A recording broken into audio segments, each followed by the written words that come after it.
খাবার টেবিলে যদি থাকে এরকম একটা দুর্দান্ত রেসিপি, তাহলে কিন্তু আপনারা ভুলো মাছ মাংসর দিকে নজর দিবেন না। আসসালামু আলাইকুম, সবাই কেমন আছেন? আমি আজকে ডাল সবজি রান্না করেছি খুব সহজে এবং খুব সুন্দরভাবে, সেটি আপনাদের সঙ্গে শেয়ার করব।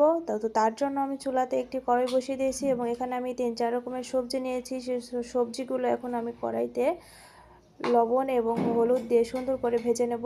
সবজিগুলো কিন্তু আমার 90% ভাজা হয়ে গেছে। এরপরে চুলাতে আরেকটি কড়াই বসিয়ে দিয়েছি, সেখানে মসুর ডাল নিয়েছি টমেটো কুচি, পেঁয়াজ কুচি, মরিচ কুচি, হলুদ গুঁড়ো, মরিচের গুঁড়ো, আদা রসুন বাটা এবং পরিমাণ মতো লবণ। তারপরে নিয়েছি তেল। তো তেলটা দিয়ে সুন্দর করে আমি হাতে মাখিয়ে নিয়েছি। মাখিয়ে নেওয়া হয়ে গেলে কিছুক্ষণে পানি দেওয়ার পরে কিছুক্ষণ অপেক্ষা করব। তারপরে কিন্তু আমার যখন এগুলো ফুটে আসবে, আগে থেকে যে সবজিগুলো ভেজে রেখেছিলাম সেগুলোকে এখানে আমি অ্যাড করে দেব। তো অ্যাড করে দেওয়া হয়ে গেলে কিছুক্ষণের জন্য নাড়াচাড়া করব। তারপর এগুলোকে সুন্দর করে কিন্তু বাগার দিতে হবে। তো এইগুলো প্রায় কিন্তু আমার হয়ে এসেছে। এখন এগুলোকে আমি বাগার দিয়ে দিব। তো তার জন্য এখন আমি আরেকটি চুলাতে চলে যাব। চুলাতে আমি আরেকটি কড়াই বসিয়ে দিয়েছি। সেখানে তেল গরম হয়ে আসলে আমি পেঁয়াজ, মরিচ, তেজপাতা, পাঁচফোড়নি এবং দিয়েছি গোটা মরিচ। এগুলোকে সুন্দর করে কিন্তু আমি ভেজে নেব হালকা ব্রাউন কালার করে।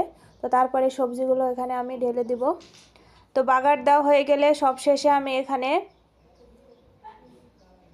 আরেকটি উপকরণ অ্যাড করব, সেটি হচ্ছে ধনিয়া পাতা। ধনিয়া পাতা দিলে কিন্তু খেতে বেশ মজা লাগে।